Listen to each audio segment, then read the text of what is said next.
Start us off with a review of last night's game. Yeah, good SEC win. Really thought was showcased by the defense, not just stopping. Like I mentioned last night, it's one thing to stop people, or like an Arkansas game a few years ago, they drive the length of the field and score, and you stop a 2-point play. But our defense made a number of stops with turnovers to help win us the game. And then fourth quarter, you obviously like being a fourth quarter team, and that's 2 games in a row we've been down in the fourth quarter and statistically dominated the fourth quarter. I think they were -3 yards rushing, and we were over 100 rushing in the fourth quarter. So that was great to see. And then, to get the ball back, and even though we just needed 1 first down in it, to make the first down and make sure we didn't give the ball back to them, which has not always been the case in our 4-minute offense over the years we've been here. Questions?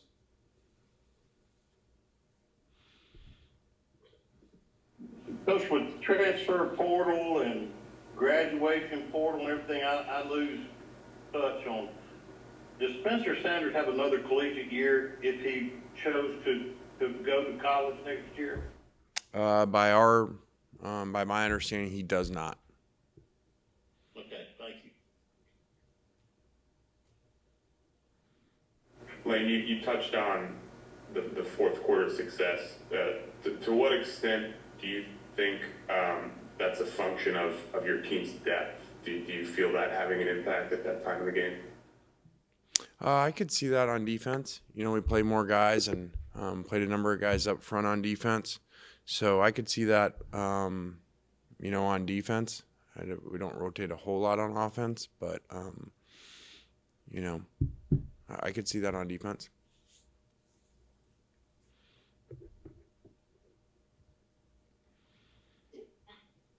Lane, was Arkansas doing something schematically to take your tight end out of the passing game? Or were you having to keep him in protection, or what was the plan there?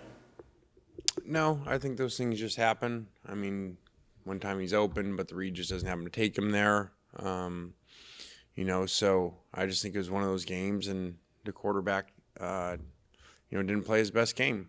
And we've been fortunate for him to be extremely accurate and play really well all year long. And sometimes you take that for granted when you see some other people miss passes and stuff, how well he's played. So I think that part of that was due to his injury during the game. So, and we didn't help him out, with he completed a long ball and was called back for holding, or we drop an in route on third down. So we didn't help him either.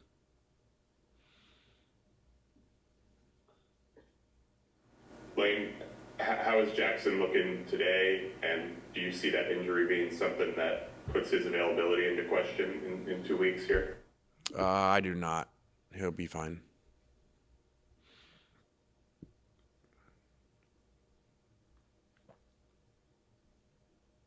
What do you attribute the turnaround on the defense, Lane? Not playing LSU's quarterback and receivers. Okay. That seems to be not a very good recipe for defenses around the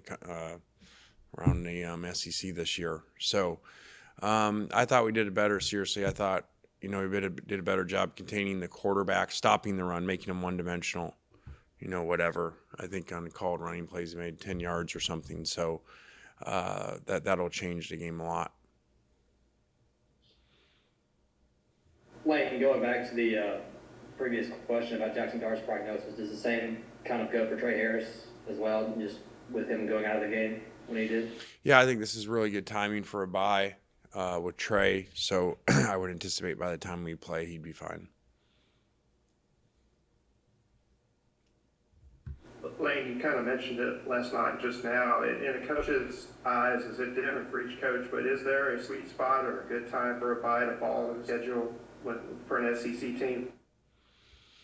It all depends. There's so many variables you don't know. How was your schedule early? Obviously injuries. So I think, we're halfway through the season. We're 5-1.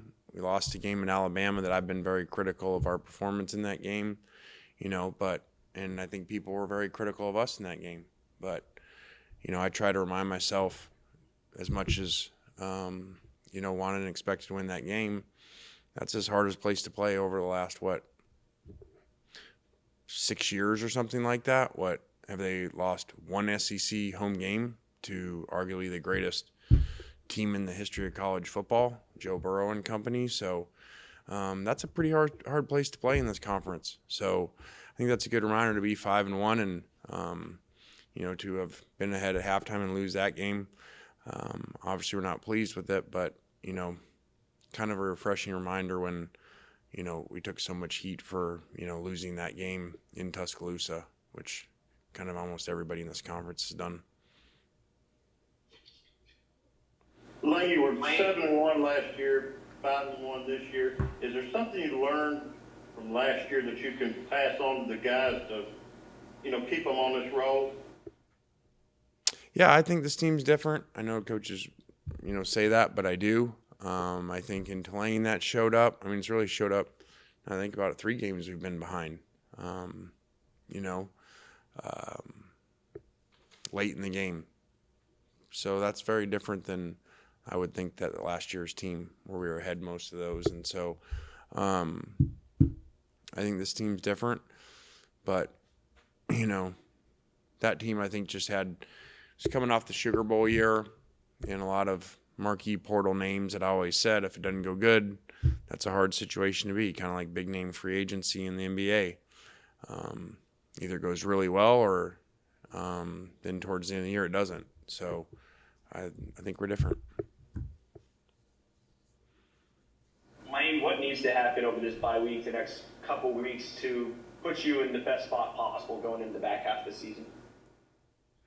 I think somehow, just start to play complete games instead of one side or the other.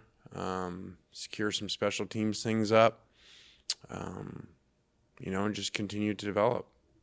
Again, because of the portal, you've got a lot of significant players that now their name, but, we're not here last season. So my hope is that as they continue to play more together, as we saw the defense yesterday, they start to play better together.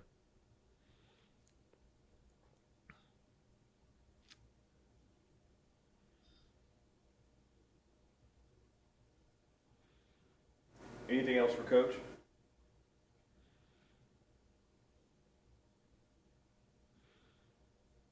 All right. All right, guys. Thanks. Have a good week.